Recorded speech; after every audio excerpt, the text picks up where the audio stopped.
In the year 1852, the French writer and translator Théophile Gautier made a journey to the city then known as Istanbul, the capital of the Ottoman Empire. Thanks to the new technology of the steamship that now crisscrossed the Mediterranean, he made the journey from Paris in just under 11 days. Gautier stayed in the city for nearly 3 months, and during that time, he wrote a book full of his observations. As a young man, Gautier had dreamed of becoming a painter, and he'd spent much of his life as an art critic, and so his descriptions of the city of Istanbul during this time are always infused with the language of art, as though the city were a painting he was appraising. The harbour, crowded with ships of all nations and rippled by caiques gliding about in every direction, and above all the wonderful panorama of Constantinople itself displayed upon the opposite shore.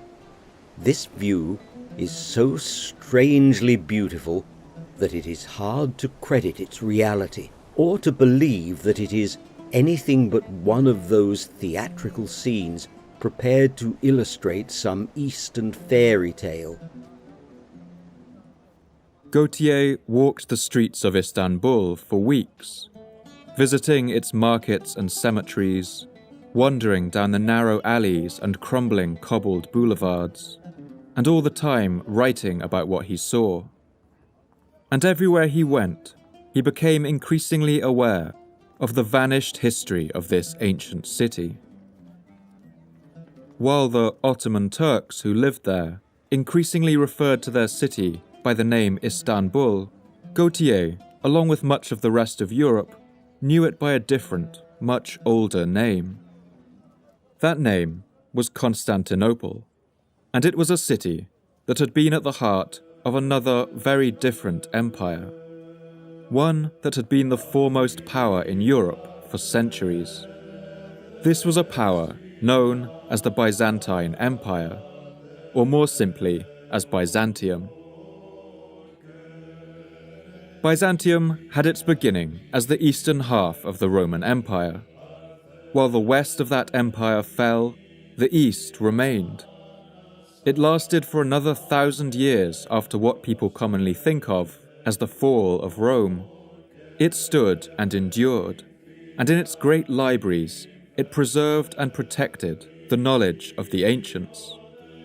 But the ruins of that great city now littered the streets of Istanbul. Of all the ruins that Gautier visited, none affected him so deeply as the sight of the great walls of Constantinople, which had once been legendary around the world. We would have gone along the whole outer extent of these ancient walls of Byzantium had we not been too much fatigued. I do not suppose that there is in the world a ride more austerely melancholy than upon this road, which extends for nearly a league between a cemetery and a mass of ruins. The ramparts, composed of 2 lines of wall flanked with square towers, have at their base a large moat, at present cultivated throughout, which is again surrounded by a stone parapet, forming in fact 3 lines of fortification. These are the walls of Constantine, at least such as have been left of them. After time, sieges and earthquakes have done their worst upon them. Gautier writes movingly about the masses of overgrown vegetation now growing on the ancient walls, fig trees sprouting from their towers, and vines and grasses bursting from the cracks in the masonry. Here and there, a gigantic crevice severed a tower from top to bottom. Farther on, a massive wall had fallen into the moat, but where the masonry was wanting, the elements had supplied earth and seed. A shrub had supplied the place of a missing battlement and grown into a tree. The 1,000 tendrils of parasitical plants had sustained the stone which would otherwise have fallen. The line of walls raised to the sky its battered profile, draped with ivy and gilded by time. The whole haunting scene seemed like something out of a dream, or a magical tale, as the weight of the city's history seemed to weigh down on him. It was difficult to believe that a living city lay behind the defunct ramparts which hid Constantinople from our view. It had been easier to believe oneself near some of those cities of the Arabian legends, all the inhabitants of which had been, by some magical process, turned into stone. As he walked the length of those walls, under the soft Istanbul sun, Gautier must have asked himself, how could the mighty walls of such a fortress city ever have fallen? How could a city that had once been at the centre of the world now be home to such a scattering of rubble and ruin? And what in all the world had happened to the great legacy of Byzantium?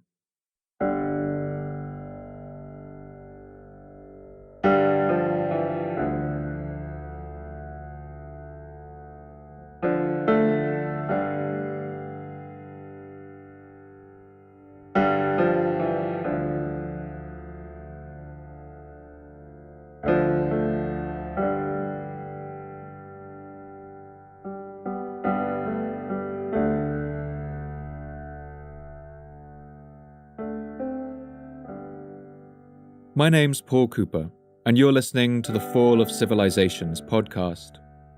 Each episode, I look at a civilization of the past that rose to glory, and then collapsed into the ashes of history. I want to ask, what did they have in common? What led to their fall? And what did it feel like to be a person alive at the time, who witnessed the end of their world? In this episode, I want to look at one of history's most remarkable stories of survival. That's the 1,000-year epic of the Byzantine Empire. I want to explore how this civilization suffered the loss of its western half and continued the unbroken legacy of Rome right through the Middle Ages. I want to examine how it formed a bridge between two continents and two ages, before ultimately being crushed between them both. And I want to tell the story of how it was that the impregnable walls of Constantinople were finally brought crashing to the ground.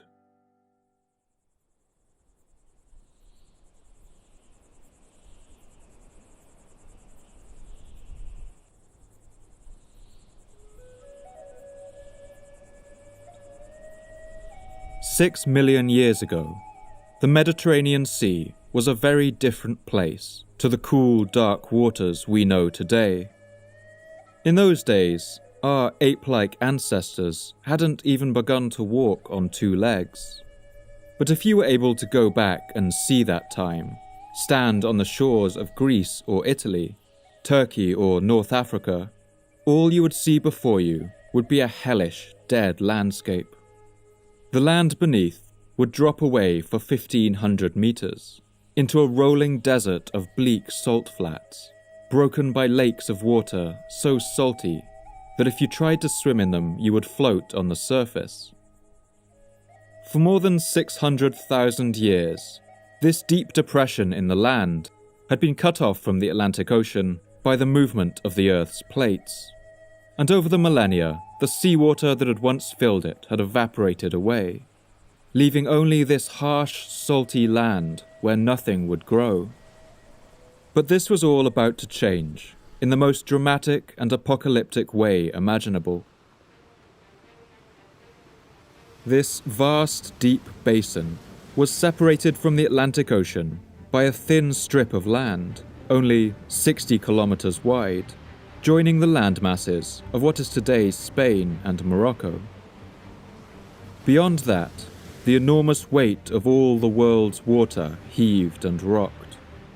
And as 600 millennia passed by, those Atlantic waves ate away at that narrow strip of rock.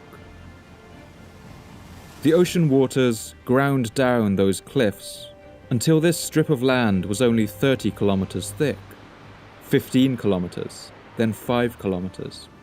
And then at some point around 5.3 million years ago, this narrow gate of rock burst apart, and the Atlantic Ocean was unleashed into Europe. What followed must have been one of the most impressive and terrifying sights that has ever occurred on Earth. The world's ocean burst into the Mediterranean and thundered in a raging torrent down a series of waterfalls that dropped for more than a kilometre. This channel is thought to have carried more than 200 billion litres of seawater every second, or as much water as 1,000 Amazon rivers, reaching speeds of up to 90 miles an hour. The waters of the Mediterranean rose as much as 10 meters a day to create a sea 4,000 kilometers end to end, or enough to cover the whole of North America from California to Virginia. This process took perhaps as much as 3 years, but some researchers believe it could have taken only a few months. The force of these thundering waters caused earthquakes and landslides that can be seen in the geological record, and these triggered mega tsunamis more than 100 meters high, or enough to completely swallow a 30-story building. This deluge is known today as the Zanclean Flood, and it's in this violence that the peaceful sea we call the Mediterranean was formed.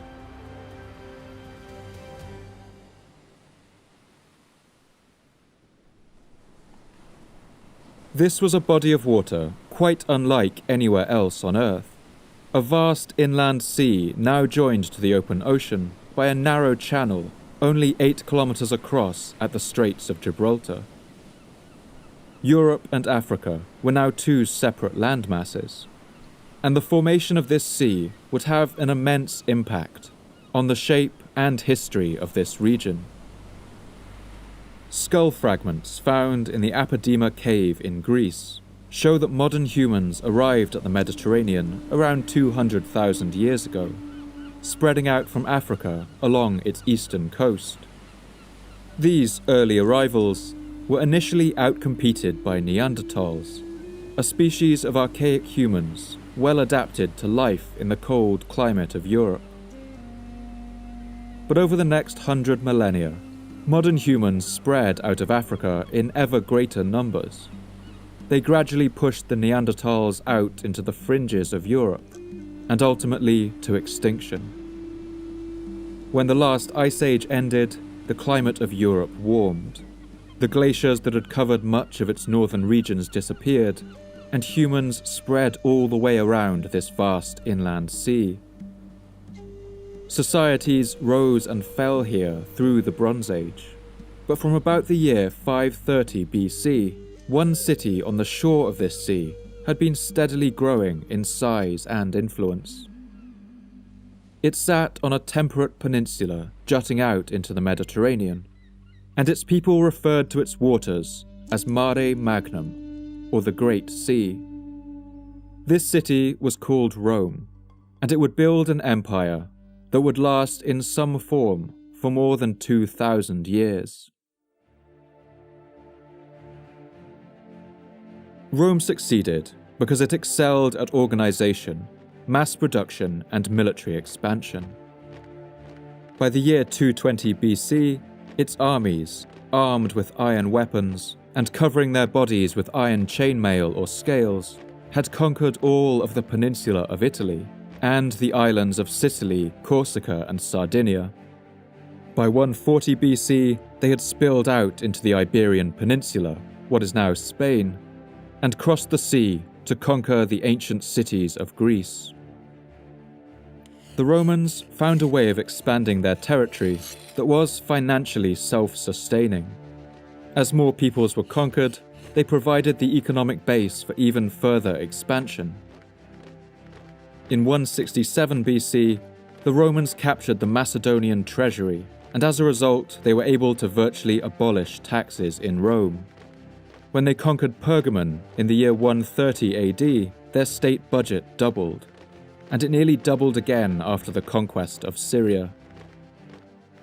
Rome's expansion during this time seemed as inevitable as the rushing torrents of water that had once poured through the Straits of Gibraltar, and by the year 70 AD, the entire Mediterranean had been completely surrounded by its vast empire. Rome now stretched from the snowy hills of Scotland in the north to the rolling sand dunes of the Sahara in the south, from the stony shore of the Atlantic in the west to the deserts of Arabia in the east. The Romans and their subject peoples built roads and postal stations, scattering their empire with public baths and theatres, and ushering in a new age of technological development. But they also ruthlessly exploited the lands they conquered and exterminated any who resisted them with extreme cruelty.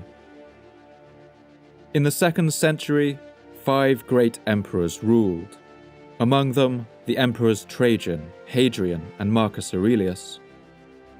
And while wars went on at Rome's borders, a period of peace and prosperity reigned within its lands.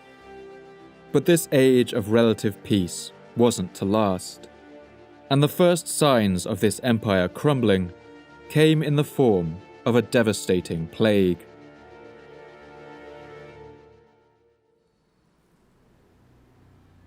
In the winter of the year 165, Rome was at war with the Parthian Empire, a power centered in ancient Iran. Roman troops were besieging the Parthian city of Seleucia, close to the modern city of Baghdad, when they first began to experience strange symptoms. The Greek physician Galen describes these frightening occurrences. On the 9th day, a young man had a slight cough. On the 10th day, the cough became stronger, and with it he brought up scabs. After having catarrh for many days, first with a cough, he brought up a little bright, fresh blood, and afterwards even part of the membrane which lines the artery and rises through the larynx to the mouth. This terrifying new illness spread rapidly through the troops. We don't know exactly what this plague was, but by its description, it may have been smallpox, possibly combined with a simultaneous outbreak of measles. Whatever it was, the plague quickly spread up the rivers of Mesopotamia. In the city of Amida, where the Romans were trying to fight off a Parthian siege, the Roman historian Ammianus Marcellinus describes the horrific scenes. In the city, where the number of the corpses scattered over the streets was too great for anyone to perform the funeral rites over them, a pestilence was soon added to the other calamities of the citizens. The carcasses becoming full of worms and corruption from the evaporation caused by the heat and the various diseases of the people. Unable to fight both the Parthians and the disease, these Roman soldiers soon returned home. But they would unwittingly lead that invisible enemy right into the heart of the empire. The plague soon spread among the Roman soldiers stationed among the foggy pine forests on the Rhine River, and then spread south along trade routes, finally reaching the densely packed metropolis of Rome. The Assyrian writer Lucian of Samosata writes about the houses of Rome standing empty, with magical symbols and spells painted on their doors to ward off the evil that stalked the city's streets. The records of the Han dynasty in China also record a period of plague breaking out around the same time, suggesting a worldwide pandemic of deadly proportions. This outbreak, known to history as the Antonine Plague, is thought to have killed somewhere in the region of 2% of the empire's population, or around 2 million people. But in the worst affected areas, mortality seems to have reached 30 or 40%. This weakened the empire at a crucial time in its history. Industries like trade by sea were utterly devastated, and the Roman military was critically weakened. As the plague reached its height, Rome's political world fell apart too. As the dead littered its streets, the violent and selfish Emperor Commodus was crowned, and the long history of Rome's decline began. Soon, rival generals fought viciously over who would rule, burning cities to the ground and expending the empire's energy in pointless, self-destructive wars.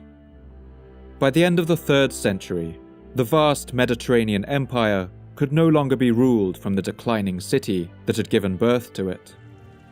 Rome was crippled by corruption, and its people increasingly suffered from a disease that the Romans believed was caused by bad air, or mal aria in Latin, which we know today as malaria.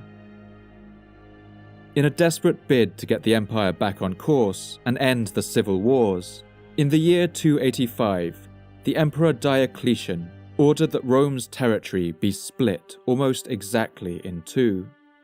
Western Europe and Western North Africa would form the western half of the empire, with its capital at Mediolanum, or modern Milan.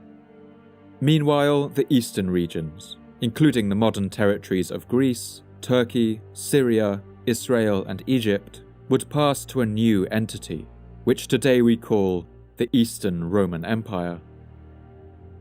Both halves of the empire would be governed by 2 rulers each, creating a system known as the Tetrarchy, or the Rule of 4.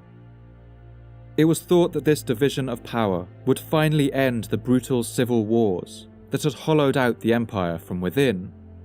But this would not turn out to be the case. The Tetrarchy soon fell apart, and civil war once more rocked the empire, a devastating 20-year conflict that saw the Emperor Constantine fight with his rivals over who would rule. During these wars, Constantine made the remarkable decision to convert to Christianity. This was a young religion, based around the worship of a Jewish rebel protesting against the Roman occupation of Jerusalem, and this young faith had long faced brutal repression by Roman authorities. Constantine beat back his rivals and once more united the divided empire, ruling over it as the sole emperor. And Constantine was also to embark on what to some must have seemed like an even more remarkable decision. Constantine decided to construct a new capital in the east. He considered various options, but ultimately settled on a city that sat at the point, right where Europe and Asia met, a small Greek trading city in the far east of the Mediterranean. This was a city known to the Greeks as Byzantium, but the Latin Constantine would have called it by the name we recognize today, Byzantium. The vast Zanclean flood that filled the Mediterranean wasn't the only great inundation to rock this region in prehistory. In fact, on the eastern shore of that sea, around what is now Turkey, another very similar event would take place, on a smaller scale but still no less dramatic. Around 7,500 years ago, it's believed that the waters of the Mediterranean were themselves pushing up against another range of cliffs that walled off a narrow valley known as the Bosphorus. Beyond this barrier was another depression in the land, filled with a large freshwater lake. As the Ice Age ended and the glaciers melted, global sea levels rose, and perhaps aided by the frequent earthquakes in this region, the dam holding back the seas once again broke, and the waters of the Mediterranean spilled through the valley of the Bosphorus in vast and unstoppable quantities. If this hypothesis is correct, it's thought that up to 50 cubic kilometers of water poured over this ledge each day, or 200 times the flow of the Niagara Falls. The lands beyond filled with salty seawater, flooding an area of 100,000 square kilometers, or about the size of Cuba. It's thought that Stone Age people would have witnessed this flood, and it must have been a terrifying sight, one that they would tell their children about, and their children's children. In fact, along with the flooding of the Persian Gulf around the same time, this event has been proposed as one source for the biblical story of Noah's flood. This body of water would become known as the Black Sea. Today, its shores belong to the nations of Russia, Ukraine, Georgia, Bulgaria, Romania, and Turkey. And that narrow valley through which this vast flood of water poured is now a narrow sea channel, which we call the Bosphorus. Here, the continents of Asia and Europe are separated by only about 750 meters of sea at their narrowest point. A second narrow channel, known as the Dardanelles, sits nearly 300 kilometers to the west, where once the ancient city of Troy stood as a rival to the Bronze Age city-states of Greece. Between these two thin entryways is the world's smallest sea, known as the Sea of Marmara. And it's right here that the city of Byzantium was founded. Byzantium was an ancient Greek colony, founded by settlers from the powerful port city of Megara around the year 667 BC. Folklore attributes the founding of the city to a prince of Megara named Byzas, and the inspiration for Byzas's journey came from the oracle at Delphi. Modern analysis has shown that this oracle was built at a place where volcanic gases were vented from the earth through cracks in the planet's crust. The priestesses of this oracle would descend into chambers flooded with these gases, which would send them into a trance-like, hallucinatory state, ready to give prophecies to those who asked for them. According to this piece of folklore, the oracle at Delphi gave Prince Byzas a haunting piece of advice. You must set sail and search for the land opposite the city of the blind. And so Byzas sailed across the sea, through the narrow Dardanelles Strait and into the Sea of Marmara. And there he saw what he was looking for. On the Asian side of the sea, a Greek colony named Chalcedon had been established. But Byzas saw immediately that the European side of the sea was a much better place for a colony, a defensible position with a large natural harbour.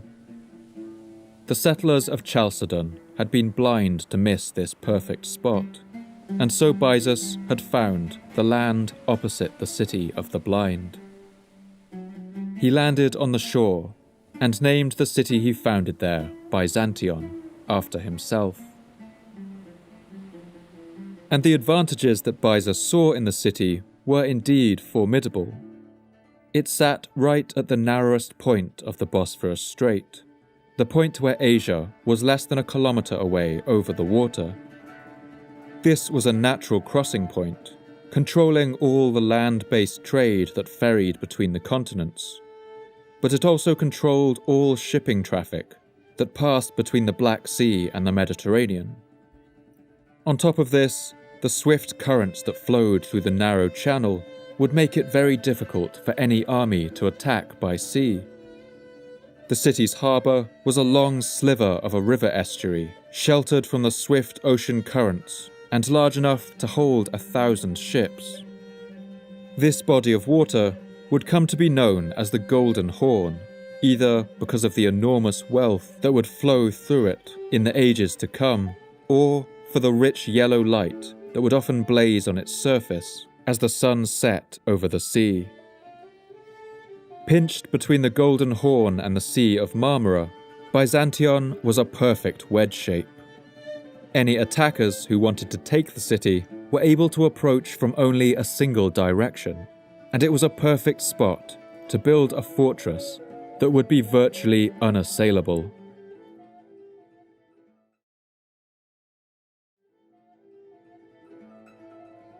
For much of its early history, Byzantium was not a major city, although it was a wealthy one. No more than 40,000 people are thought to have lived here during those times, compared to the more than 1 million that may have lived in Rome during its height. But it was an abundant place. The Roman geographer Strabo writes about the rich stocks of fish that could every year be brought out of the narrow channel of the Bosphorus. The horn, which is close to the Byzantine city wall, resembles a stag's horn. Into these young fish stray, and are then easily caught because of their number, and the force of the current, and the narrowness of the inlets. They are so tightly confined that they are even caught by hand, providing the Byzantines and the Roman people with a considerable income. But despite its natural defensibility, Byzantium was conquered a number of times, by the Persian Empire and the Spartan and Athenian Greeks. It was even besieged and burned to the ground by the ruthless Roman Emperor Septimius Severus during one of the empire's more destructive civil wars. When the Emperor Diocletian split the empire in two, Byzantium was chosen to be the capital of the eastern half. And finally, in the year 330 AD, it was chosen to be the new imperial capital of the entire Roman Empire under the Emperor Constantine, as he writes in this 4th century decree. We have resolved that it is fitting that my rule and the power of my kingdom be transferred and transmuted to the regions of the east, and that in the province of Byzantia, on an excellent site, a city be built in my name, and my rule be established there.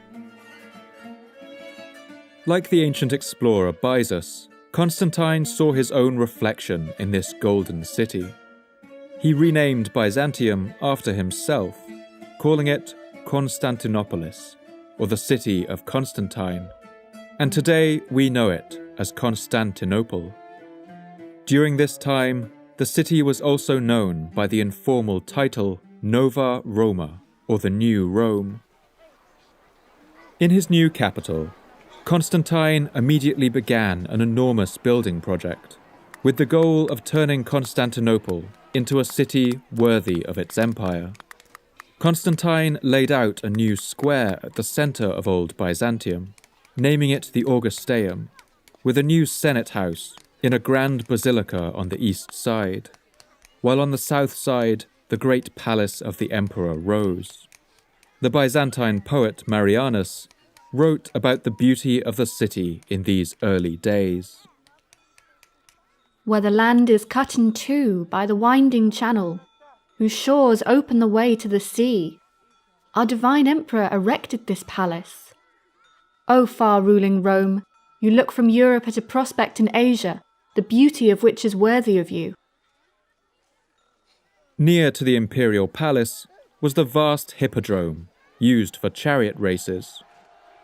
Its track was 450 metres long, with stands capable of holding up to 100,000 spectators.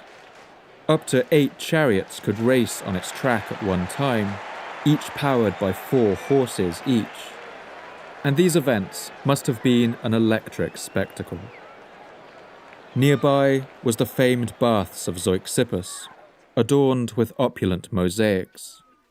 The 5th century writer Leontius writes one invitation to a friend that gives a glimpse of the leisurely life of this city. On one side I have close by me the Zeuxippus, a pleasant bath, and on the other the race course.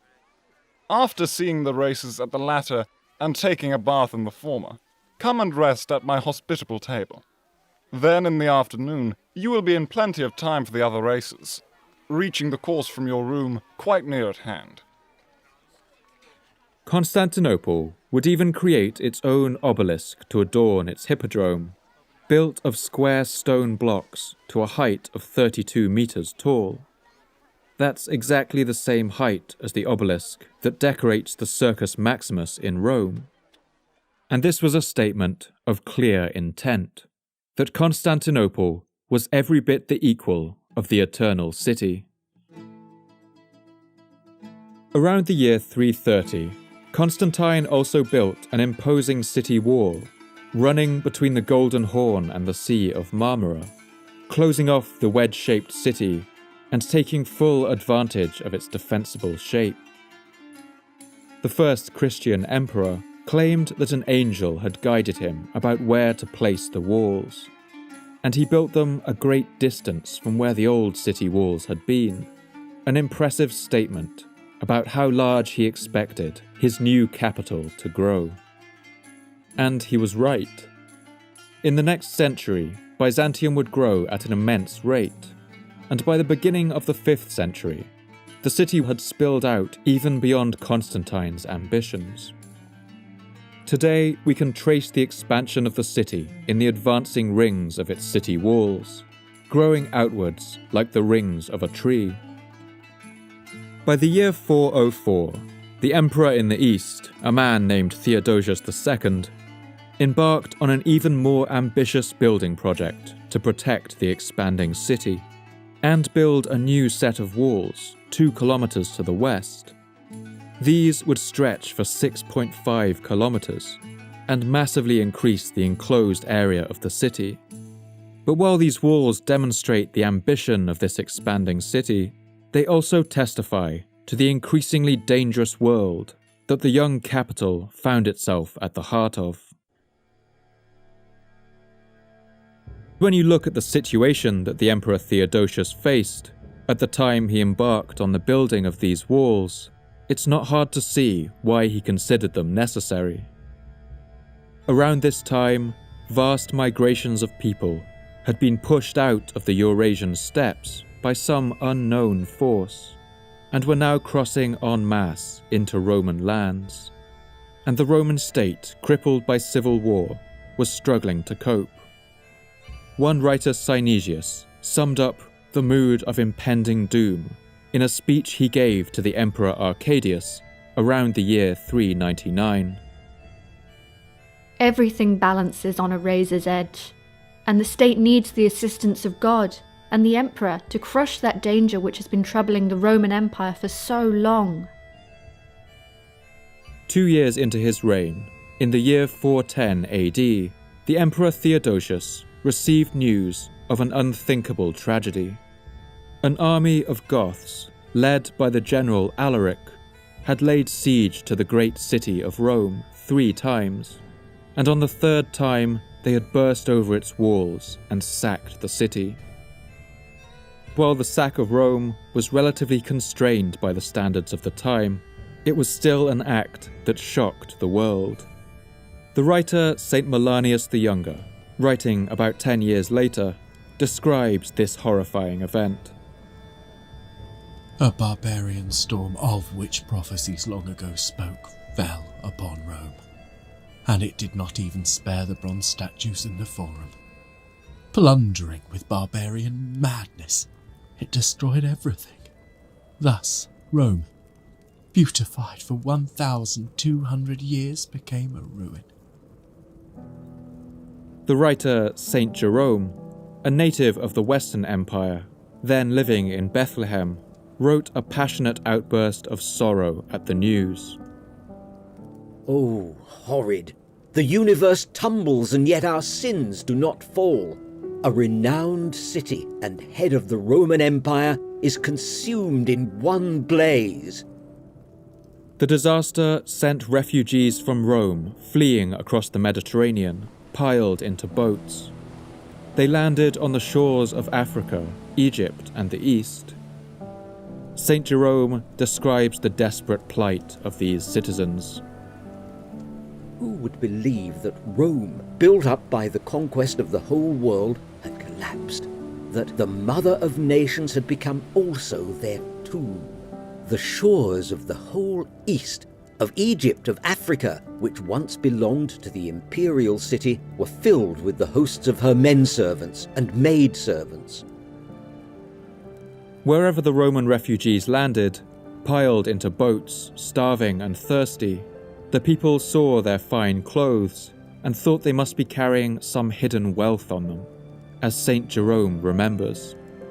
Who would have believed that mighty Rome, with its careless security of wealth, would be reduced to such extremities as to need shelter, food, and clothing? Some are so hard-hearted and cruel that instead of showing compassion, they break up the rags and bundles of the captives and expect to find gold on those who are nothing more than prisoners. The Emperor Theodosius was determined that his city of Constantinople would not follow the fate of Rome. And so the walls he built in the following years would be one of the most imposing defensive structures ever to be built in either the ancient or the medieval worlds. This was a ring of 3 walls, arranged one after the other, each taller than the last, with a wide moat in front of them. This moat could be immediately flooded on demand, using an ingenious system of pipes that ran along the length of the walls, providing instant defense should the city be threatened. The final, tallest wall was almost 5 meters thick and 12 meters high, including 96 towers, each at a height of 20 meters. These walls were built with precisely cut blocks of white limestone and decorated with lines of red brick, so that they must have shone a gleaming white when the sun hit them. These walls were so formidable that they would not be breached for 1,000 years, and it would take a complete revolution in military technology to do so.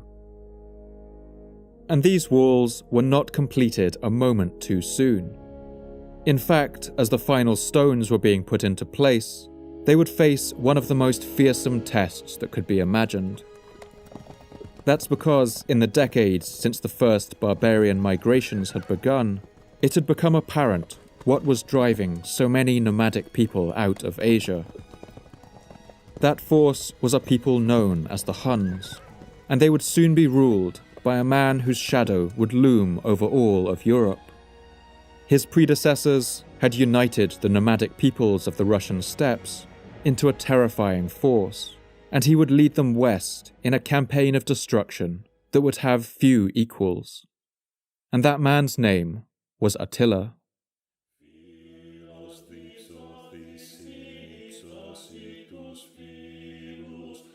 The Huns were a nomadic people who lived in Central Asia, the Caucasus and Eastern Europe. They were a society of pastoral warriors, living mostly from the meat and milk provided by the animals they herded.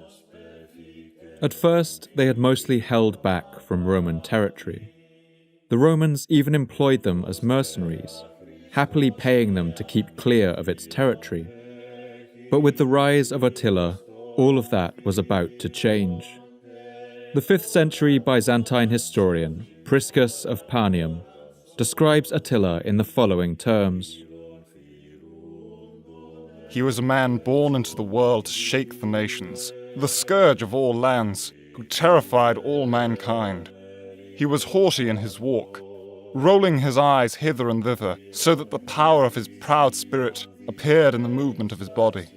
He was indeed a lover of war. When Attila became king of the Huns, he was determined to set out on an aggressive policy of expansion into Roman lands. He broke treaties he'd formerly kept with the Romans and began to raid their cities. And the Roman army, weakened by all of the empire's troubles, could do little to repel him. Attila conquered territory throughout Gaul and into modern France, establishing a vast Hunnic empire across Eastern and Central Europe. And in the year 447, he marched his armies across the Danube and into the Eastern Roman Empire. The Eastern Romans were immediately overwhelmed. All along the border, their forts burned, pillars of smoke black in the sky. And now, the armies of Attila bore down on the center of their world, their capital, the great city of Constantinople itself. The Byzantine monk Callinicus, in his work The Life of Saint Hypatius, wrote about the dire situation that now faced the new capital. The barbarian nation of the Huns, which was in Thrace, became so great that more than 100 cities were captured. There were so many murders and bloodlettings that the dead could not be numbered. for they took captive the churches and monasteries and slew the monks and maidens in great numbers. And to make matters worse, the formidable walls of Constantinople could no longer be relied on.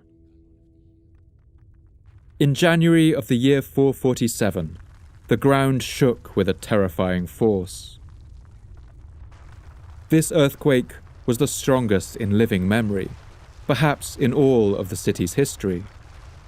Over a period of 4 months, earthquakes and the floods they caused ravaged the whole area, with enormous loss of life. Buildings collapsed across Constantinople. The city's skyline must have been pocked and broken by fallen roofs and crumbling walls, and people were buried in the rubble. But most terrifying of all, the tremors brought down a whole section of the great Theodosian walls, the only thing standing between the people of the city and the approaching army of the Huns. For the citizens of Constantinople, this must have been utterly terrifying. These walls had taken more than 9 years to build, and now one man was put in charge of the seemingly impossible task of repairing them in only a few months. He was a prefect and a native of the lands of Phrygia in modern Turkey, and his name was Constantinus.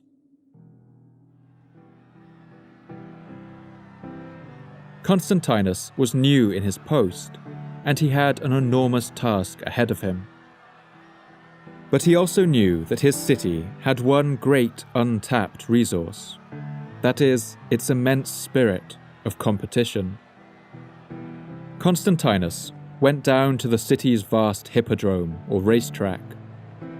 Over the century or so since its renovation by the Emperor Constantine, it had become the most important hub of the city's social life. Chariot racing in Byzantium held people's fanatic devotion in a similar way to football today. And just like football, chariot racing had become a big money business. 4 great racing teams raced in the sands of the hippodrome, each named after a colour: the reds, blues, greens and whites. And each of these was supported by, and closely tied to, a political party in the Byzantine Senate. And just like our modern sports teams today, bitter rivalries existed between these teams and their legions of supporters.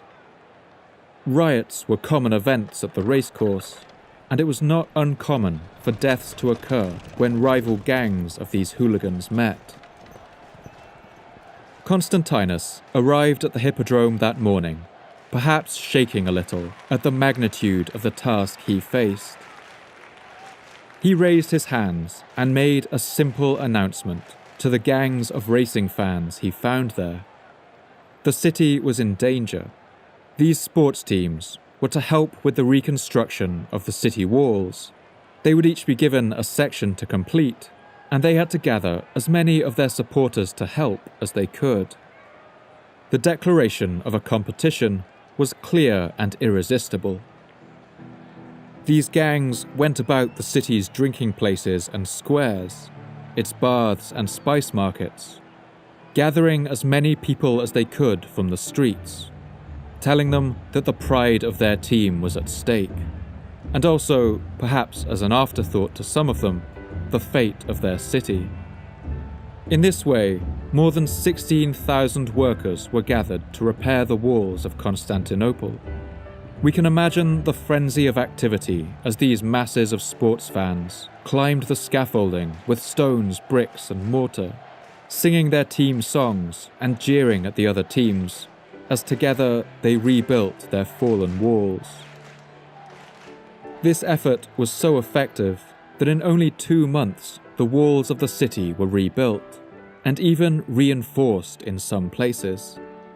A brief inscription carved into the base of the walls is all the monument that was left to this remarkable achievement, comparing it to the mythological figure Pallas, the Titan of war.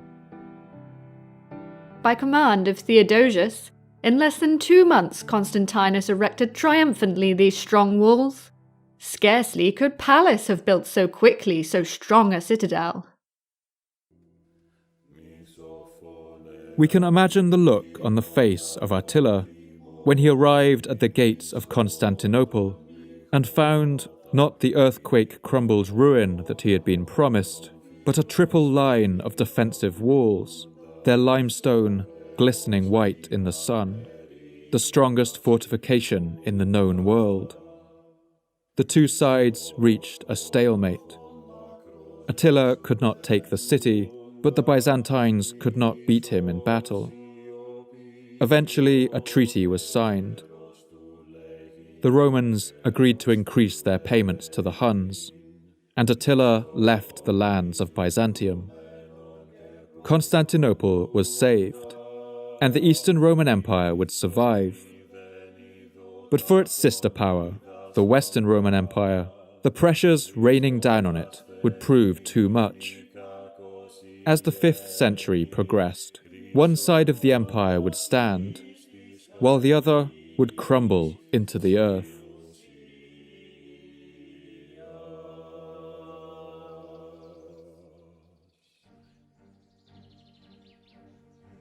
The landscapes of Byzantium ranged across 2 continents and over an enormous variation in temperatures and climates.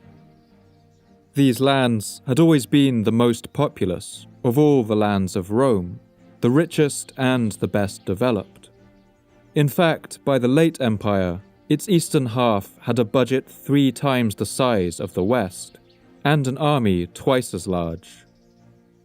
In Europe, the heart of the Eastern Empire was always the Balkans, including Greece, and in Asia it was the region known as Anatolia, or Asia Minor, which is roughly the area of modern Turkey. The empire's European territories included parts of modern Greece, Albania, Macedonia, and Bulgaria. Here, craggy mountains covered by dense forest divide this area into steep river valleys that drain into the Adriatic, Aegean, and Mediterranean seas. The most fertile regions here are along the Danube, Europe's second longest river. The temperate regions of the north have a very similar climate to northern Europe, and on the coast, grains and vegetables can be grown, along with fruit trees like apples, cherries, figs, pears, and pomegranates. Olive trees are grown here in great numbers, surviving well on the rocky soil. Inland, there are terraced vineyards and orchards, while the higher mountain regions are used for herding goats and sheep. Across the narrow channel of the Bosphorus is Anatolia, again around the region of modern Turkey. In the west, the earth here rises gently out of the Aegean Sea and forms a fertile coastal plain where the Greeks once founded city-state colonies. But in the north and south, huge mountains loom, among them the range known as the Taurus. These form an almost unbroken wall along the length of southern Turkey, and they're broken only by the famed Cilician Gates, a path through the rocky hills, along a narrow gorge that in ancient times took about 5 days to cross, leading travellers out of Anatolia and into Syria. In Byzantine times, much of this land wasn't suitable for crop production, but the sloping plateaus of Anatolia were perfect for raising vast pastures, and medieval writers regularly mention the enormous herds of cattle, goats, and sheep that roamed here.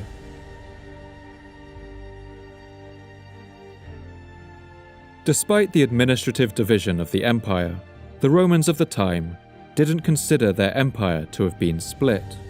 For much of their shared history, the Romans of both halves went on viewing it as a single entity, although governed by 2 different imperial courts. But there were significant differences between the 2 halves. The overwhelming culture of the East was Greek, and the Byzantines spoke the Greek language throughout the empire's history, in contrast to Western Rome, which spoke Latin. But the people of the Byzantine Empire never referred to themselves as Greek. Even the name Byzantine is a much later invention.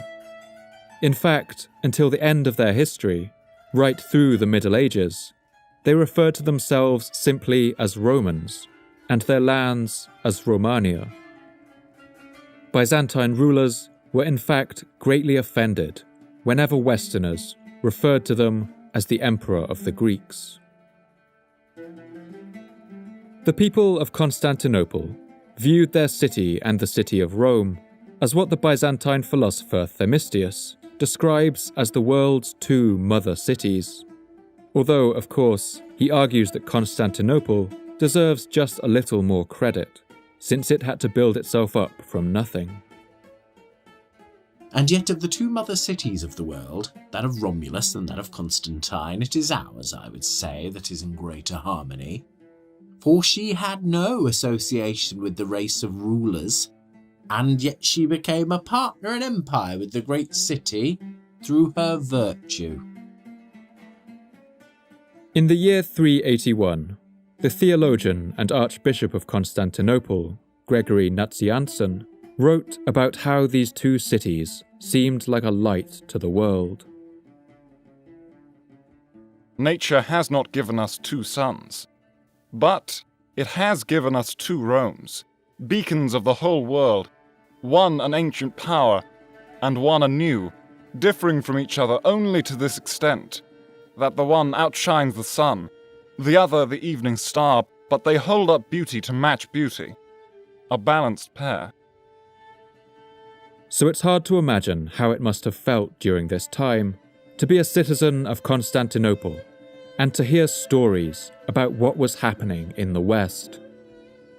While the administration of the emperor's court had moved elsewhere, in the 4th century, the city of Rome was still the symbolic heart of a powerful empire and the home of an immensely rich aristocracy, with estates all over the Mediterranean. But as the 5th century dawned, its position began to falter.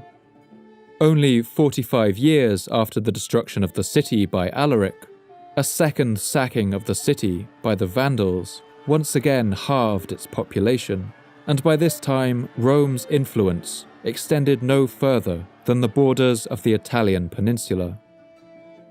Despite its claims, wealth no longer flowed to it from the rest of its empire, and the complex economic web it sat at the heart of began to unravel. We can see the decline of Rome written in the stones of its buildings. One example is the massive Basilica Aemilia, which stood next to the Senate House. It was destroyed by fire sometime in the 5th century, possibly during one of the sacks of the city, and while the Romans rebuilt its outside facade, making sure it looked suitably grand to onlookers, they never repaired its interior. This building presented a grand face to the world, while inside it was a burned-out shell. And by this time, the same could be said for the whole city of Rome, and the western part of its empire.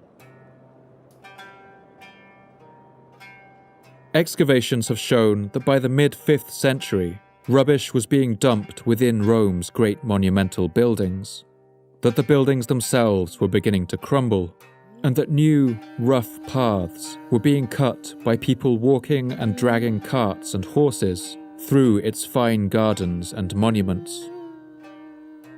By the 470s, the Roman emperor in the west, who now ruled from the city of Ravenna, was little more than an Italian warlord.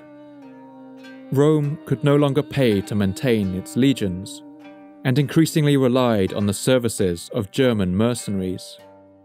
Eventually, they could no longer pay these either, and when one group of mercenaries known as the Heruli demanded lands in Italy as payment, the Romans refused.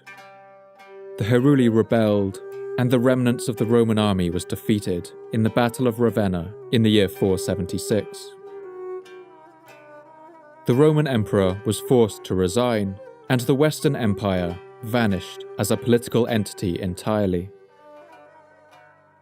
For those in the East, watching this collapse over the 5th century must have sent chills down their spine. The writer Saint Jerome encapsulates what must have been the fear and uncertainty of that age.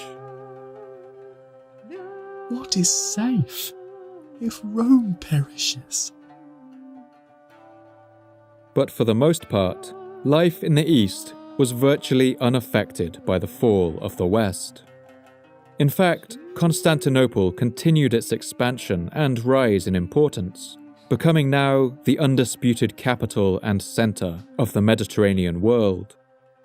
Throughout the whole period of Rome's collapse, the East was seen as a safe haven, and it must have received an influx of refugees fleeing the destruction in the West. One writer, Paulinus of Pella, writes in his work Eucharistikos that he considered leaving the West and heading back to his Byzantine estates in Greece and Albania. His wife ultimately convinced him that the journey would be too dangerous, but we can assume that many did make this trip, swelling the population of the East and its capital of Constantinople. This was the beginning of the city's role as a sanctuary to the destitute, the city that later poets would refer to as the refuge of strangers. Beloved refuge for strangers, queen of the queens of cities, song of songs and splendour of splendours. But for the Christians of the East, the fall of Rome posed a religious conundrum. The empire had converted to Christianity little more than a century earlier, and now destruction was raining down on it from all sides. Many back in Rome believed that this was a punishment for abandoning their ancient pagan gods, but Christian scholars in the East were busy arguing that it was just these remnants of paganism that had brought about the collapse, as the writer Nilus describes. You have said that hordes of barbarians have often invaded Romania because everyone was not willing or eager to worship the pagan gods with sacrifices. No, however, something more distinct and unveiled. Inroads of the barbarians, earthquakes and conflagrations, and all other grievous things are occurring for no other reason than the wickedness and foolishness of the superstitious and impious men among you, who have not ceased your idolatry, but continue to sacrifice to worthless deities every day in the suburbs. The eastern half of the empire endured the tremors of the 5th century well. It suffered some damage from the Hun and Ostrogoth invasions, but it ultimately managed to buy off these attackers. It was plagued by Vandal pirates, sailing from their bases in North Africa, and nomadic tribes like the Blemyes and Nobades in Upper Egypt. But these enemies inflicted no permanent damage. And soon one man, an emperor of the East, would go on a crusade to recover the fragmented lands that had once belonged to the Western Empire. He was one of the most remarkable characters from history, and his name was Justinian.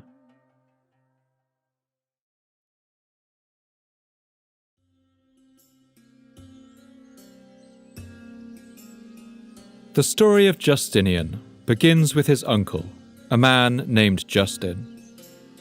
And Justin was a prime example of one remarkable aspect of Byzantine society, that is, the ability of just about anyone to rise through its ranks, and even reach the very pinnacle of imperial power. In fact, Justin began his life as a swineherd in the region of Dardania, a mountainous area in the Balkans next door to Macedonia. As a teenager, he and 2 of his friends fled the chaos in the west. They crossed the mountain passes in what must have been columns of refugees, with the smoke of their homeland rising in the skies behind them.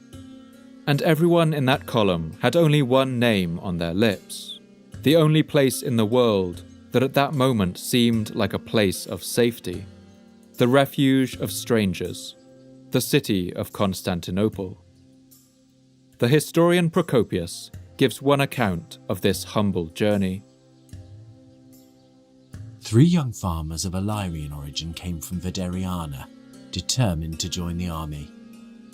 They covered the whole distance to Byzantium on foot, carrying on their own shoulders cloaks in which on their arrival they had nothing but twice-baked bread that they packed at home. When they arrived at the great capital, life must have been hard. Justin spoke Latin, but only very simple Greek, and he must have been at sea in the hubbub of different languages spoken in Constantinople. Like most peasants, he was also illiterate, but he managed to secure a place in the palace guard and rose through the ranks of military life to become a tribune and then a senator. Finally, under the Emperor Anastasius, he was appointed commander of the palace guard. When the emperor died, as so often happened upon the death of Byzantine emperors, the palace exploded in intrigue. The Grand Chamberlain, a man named Amantius, is said to have given a large amount of money to Justin, intending to buy his support. But Justin took his money and gave it out to numerous other people, ensuring their loyalty to him. When the dust settled, Justin was elected as the new emperor. Justin soon reached out to his peasant family, and he brought his young nephew, the boy named Justinian, to the capital to be educated. Justinian was also a peasant, but in Constantinople he learned jurisprudence, theology, and Roman history. He learned about the greatness of the empire that had once ruled in the West, and about the circumstances of its catastrophic fall. And perhaps it's here that he began to dream of an ambitious and seemingly impossible project. This he would later call the Renovatio Imperii, the restoration of the empire. Justinian became emperor after his uncle's death, and he set about the job of ruling with enormous energy. He became known as the emperor who never sleeps, but his reign was not without controversy.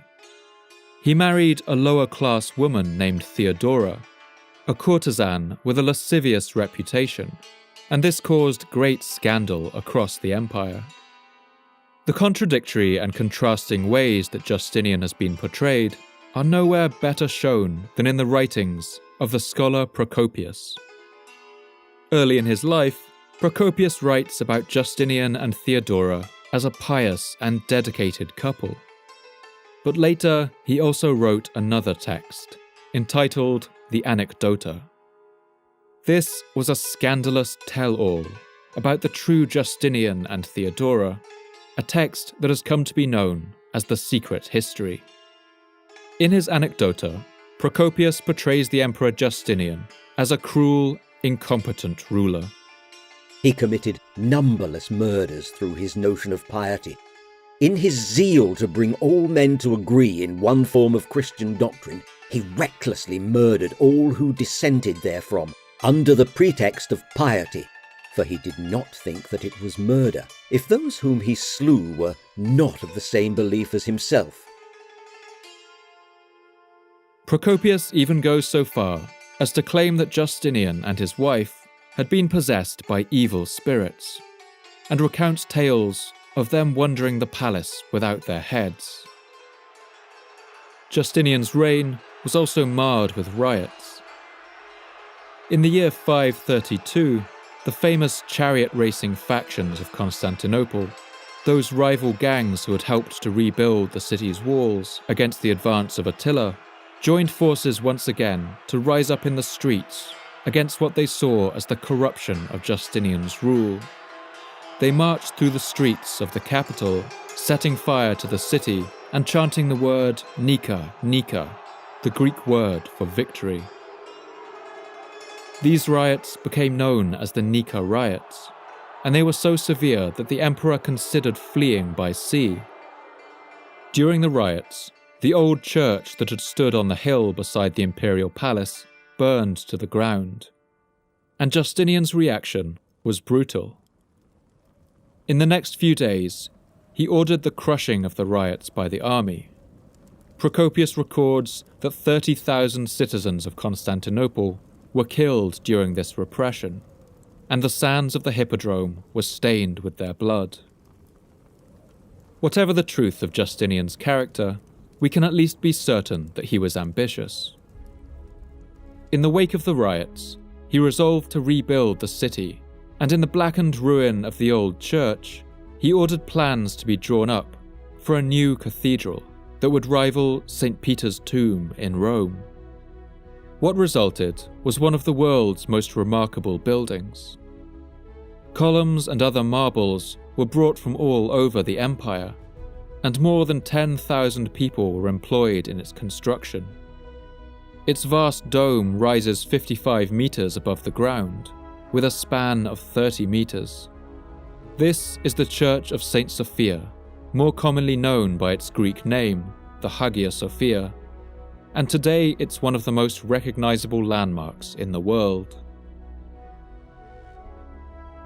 Justinian was also determined to increase the economic potential of his empire, and one of the ways he did this was through perhaps history's first act of corporate espionage. That's the theft of the secret of silk from China.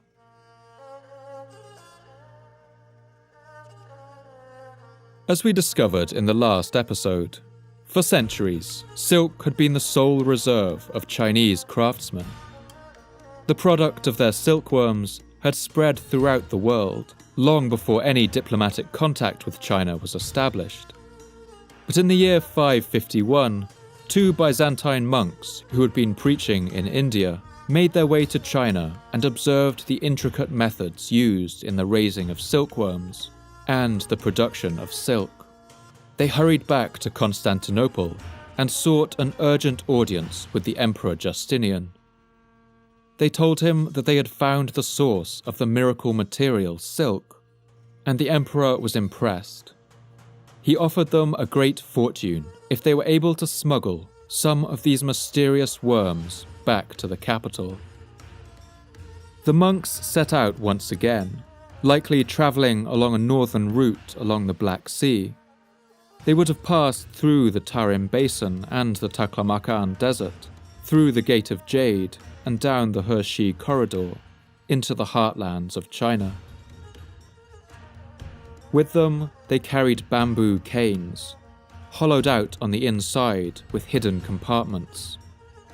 In China, they convinced others to smuggle the silkworms out for them, likely in the form of eggs or very young larvae, since adult silkworms are very delicate and easily killed by temperature variations. The entire expedition may have taken up to 2 years, but they eventually returned successful and established a breeding population of silkworms on the other end of the Silk Road. Their actions began a Byzantine trade in silk, with silk factories setting up in Constantinople, as well as Beirut, Antioch, and Thebes. The Byzantine Empire quickly established a monopoly on silk in Europe, and this formed one of the bases for their economy throughout the medieval period, swelling the wealth of Byzantium to unprecedented size.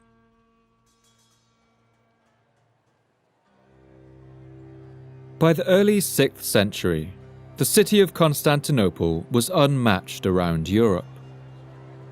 It had constructed the longest aqueduct in the ancient world, winding for around 250 kilometers through the countryside. The early emperors had also supplemented the city's defenses with another series of defensive walls, more than 60 kilometers from the capital, known as the Long Walls. These stretched 56 kilometers from the Black Sea to the Sea of Marmara. But the Emperor Justinian had even greater ambitions.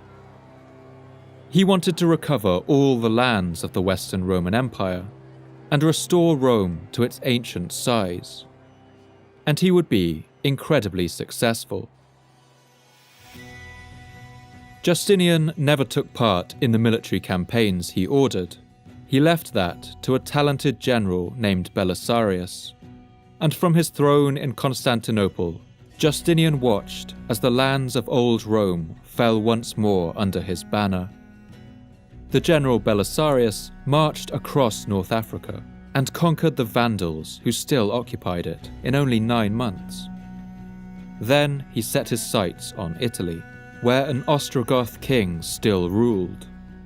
Belisarius swept into Italy and laid siege to Rome itself, encircling it for over a year, and finally marching through its gates in the year 536. When Belisarius marched into the city of Rome, he would have seen a place much faded from the greatness of its past. 2 large earthquakes in the 5th century had damaged many of its great buildings, but its aqueducts were still running, and its baths still functioned. Gladiators and animals still fought in its Colosseum, and a threadbare population had begun to reclaim some of their importance in the region, if nothing like the European empire they had once ruled. For the Emperor Justinian and Belisarius, Rome was the ultimate symbol of the revitalized empire, and they would not give it up for anything. The Ostrogoth king who ruled over Italy, a man named Vitiges, quickly responded, marching on Rome with an army of his own. And now it was the turn of Belisarius to be under siege. The Ostrogoth king offered him and his men safe passage if he left the city in peace, and Belisarius responded with this reply: "It was you who trespassed upon this city in former times, though it did not belong to you at all. And now you have given it back, however unwillingly, to its ancient possessors. And whoever of you has hopes of setting foot in Rome without a fight is mistaken. For as long as Belisarius lives, it is impossible for him to relinquish this city." Ultimately, the Romans succeeded in holding the city. But this was only the beginning of a long and costly series of wars in Italy. In the years that followed, the city of Rome would be besieged and captured a further 3 times, each time more brutally and more costly than the last. But finally, the Ostrogoth hold on Italy collapsed, and the Byzantine Empire reclaimed the Eternal City for the Empire of Rome. But there was a tragic irony to this situation. In trying to return Rome to its empire, the Byzantines had done immense damage to the city. In the wars of Belisarius, perhaps as many as 90% of all Rome's citizens had either been killed or fled the city, leaving a population of perhaps only 30,000 people. The inhabited area of the city was reduced to only 1/10 of its previous size, and of the 13 great aqueducts that had once carried water directly into the city, only 2 remained in operation. If there had ever been hope of Rome rebuilding the glory of its ancient past, then the Byzantines had ended that hope forever. And the conquests of Justinian, though remarkable as achievements in themselves, were short-lived. The Byzantine Empire simply didn't have the resources to maintain such a large territory for any period of time. The Gothic wars drained its wealth and distracted its military. And in the 540s, another plague spread throughout Europe, weakening it even further. The so-called Plague of Justinian may have killed anywhere between 25 to 100 million people over the next 2 centuries. Modern science has confirmed that it was caused by a strain of the bacterium Yersinia pestis, the same organism that caused the Black Death in medieval Europe. The outbreak in Constantinople is thought to have been carried to the city by infected rats on grain ships arriving from Egypt, and the Emperor Justinian is even reported to have contracted the disease, although he was one of the approximately 50% of people who would recover. Procopius records that at its peak, the plague was killing 10,000 people in Constantinople every day, and of course, he blames Justinian for its arrival. The plague began to rage and swept away nearly half the survivors. Such were the disasters that afflicted mankind from the day when Justinian first commenced to manage the affairs of the kingdom and after he had ascended the imperial throne. Procopius also reserves harsh words for the way Justinian reacted in the face of this plague, and his unwillingness to offer support to the stricken peasants of the empire. When pestilence swept through the whole known world, and notably the Roman Empire, wiping out most of the farming community and of necessity leaving a trail of desolation in its wake, Justinian showed no mercy towards the ruined freeholders. Even then, he did not refrain from demanding the annual tax. The plague weakened the Byzantine Empire at a critical point, when Justinian's armies had nearly retaken all of Italy and the western Mediterranean coast. Soon, the Germanic people known as the Lombards invaded northern Italy, defeated the small Byzantine army left there, and established their own kingdom. The dream of resurrecting the ancient empire was dead. In the 550s, 2 earthquakes shook the capital of Constantinople, and, in an event that seemed redolent with symbolism, the great dome of the Hagia Sophia cracked. In the year 558, a final earthquake caused the dome to collapse entirely. To the citizens of Constantinople, this devastating event must have seemed like the final judgment of God on an emperor who had such lofty ambitions, but had in the end fallen so short.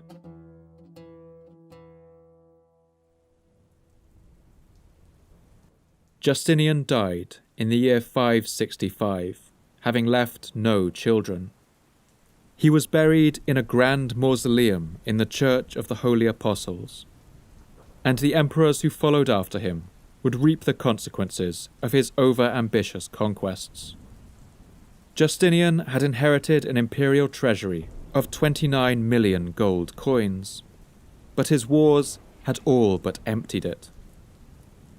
In the east, Byzantium was now under pressure from the powerful Sassanid Empire, a Persian empire that ruled from the city of Ctesiphon near modern Baghdad.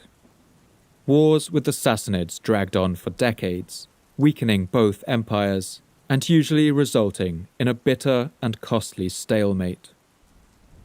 By the year 630, the empire had lost most of Italy and North Africa once more, and held only a foothold in the island of Sicily. But in the early 7th century, one emperor named Heraclius seemed like he could return the empire to its previous glory. He ruled for 30 years, won an impressive series of battles, and beat the Sassanids back in Anatolia, even recapturing the holy city of Jerusalem. In the year 629, Heraclius brought the relic of the true cross back to the city of Jerusalem in a lavish and triumphant ceremony. For a time, it must have seemed that he was leading the empire to a new golden age.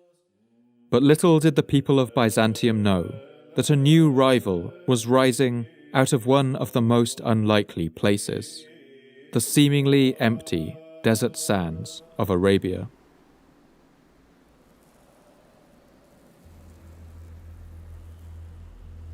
The Arabian Peninsula is a wedge of land pinched between the Persian Gulf in the north and the Red Sea in the south.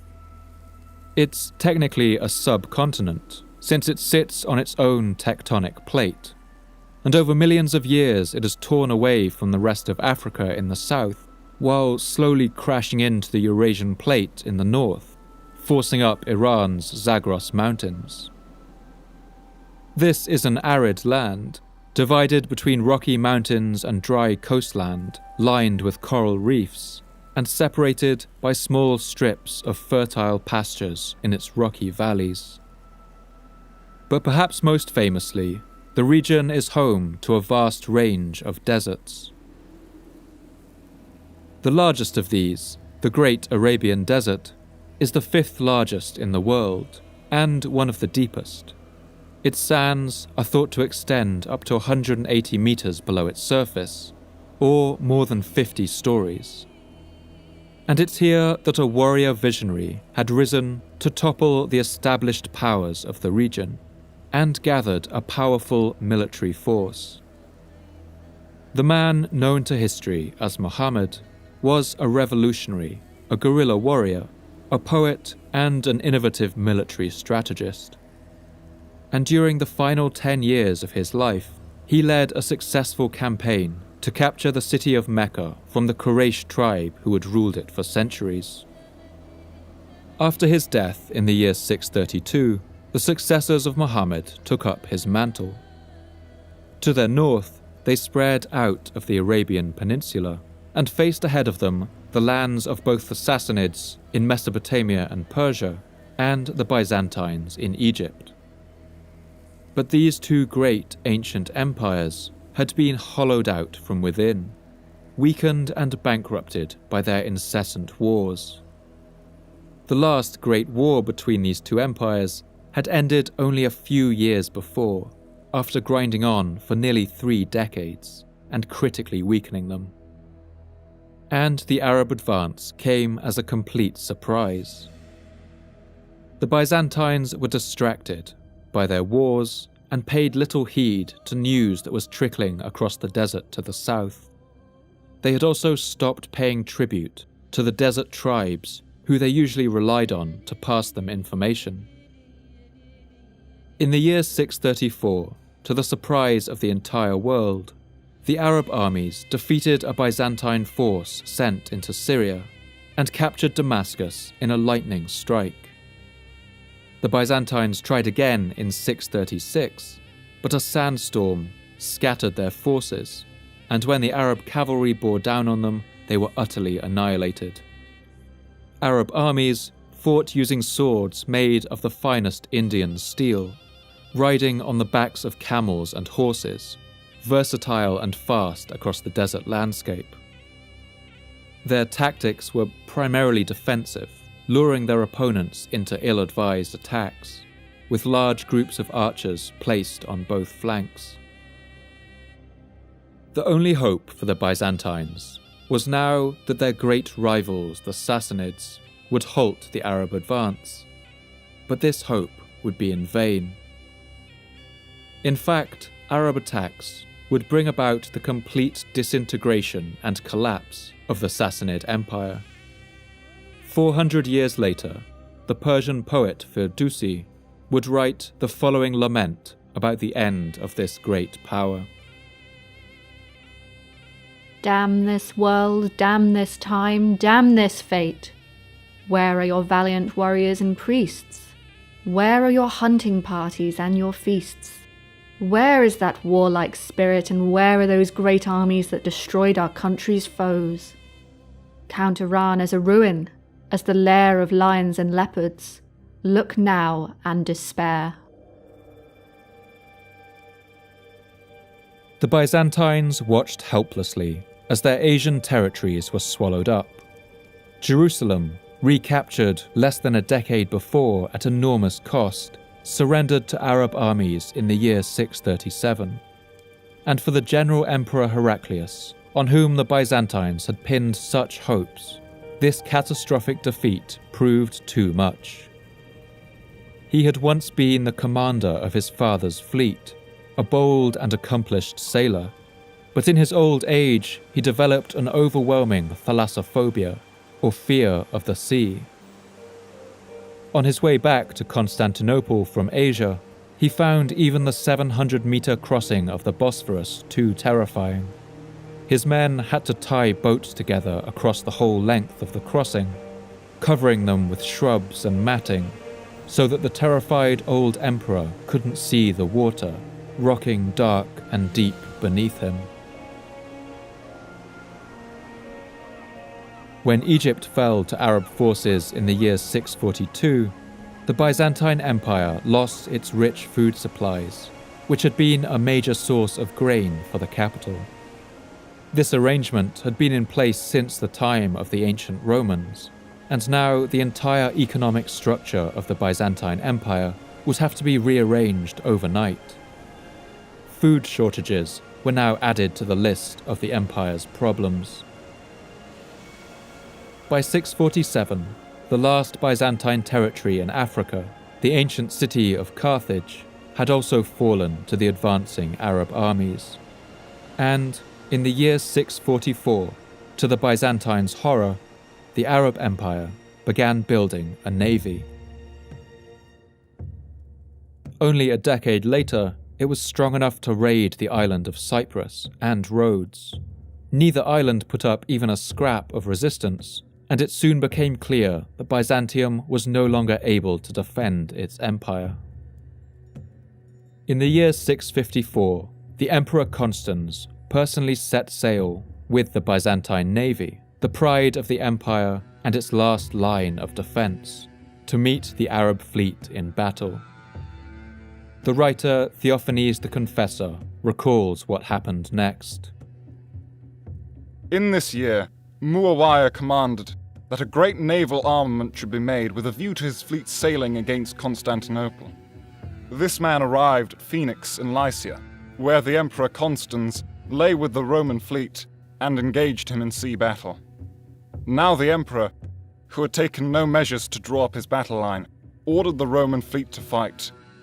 And when the two sides engaged, the Romans were defeated, and the sea was dyed with Roman blood. In the ensuing struggle, 500 Byzantine ships were destroyed.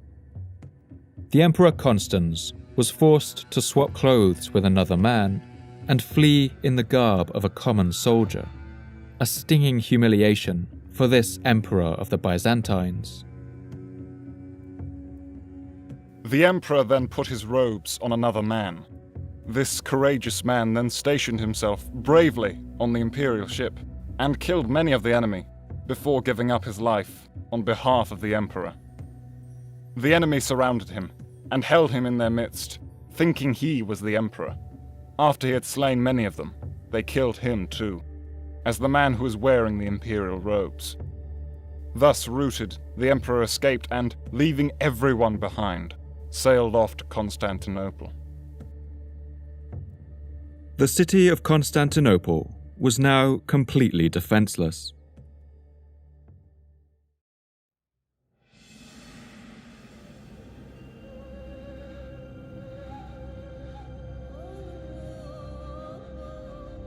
Now firmly in control of Syria and the Mediterranean coast, Arab armies were able to send frequent raiding parties deep into Anatolia, and in the year 674, they felt bold enough to make a strike at the great city, Constantinople itself. The Arab fleet began by capturing port towns along the coast, and then setting up a blockade of Constantinople, attempting to choke the life from the city. Theophanes the Confessor recalls these events in his chronicle. In this year in March, a rainbow appeared in the sky, and all mankind shuddered. Everyone said it was the end of the world. In this year, the deniers of Christ readied a great expedition. The emperor at the time was named Constantine IV, and he must have wondered whether this was finally the end of the empire that had once ruled all of Europe. But the Byzantines had one more trick up their sleeve. In fact, in recent years, they had developed a secret superweapon of terrifying power that would soon become famous around the world. This weapon is so mysterious that today there is still lively debate over what exactly it was, and the scholars of Byzantium guarded its secrets so jealously that today its name is synonymous with the Greek Byzantines who developed it. That weapon was Greek fire.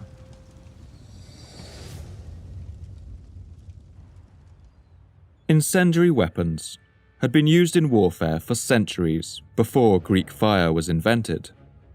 Flaming arrows and pots containing combustible substances were used by the Assyrians as early as the 9th century BC. But the substance known as Greek fire was different. It was reportedly developed by a man named Kallinikos, who had fled the Arab conquests as a refugee and had been given refuge in the city of Constantinople. This city, which had seen refugees rise to become emperors, now saw the secret of its survival come to it from the midst of those huddled masses. The medieval writer Anna Komnene gives one account that is thought to describe this terrifying weapon. This fire is made by the following arts. From the pine and the certain such evergreen trees, inflammable resin is collected.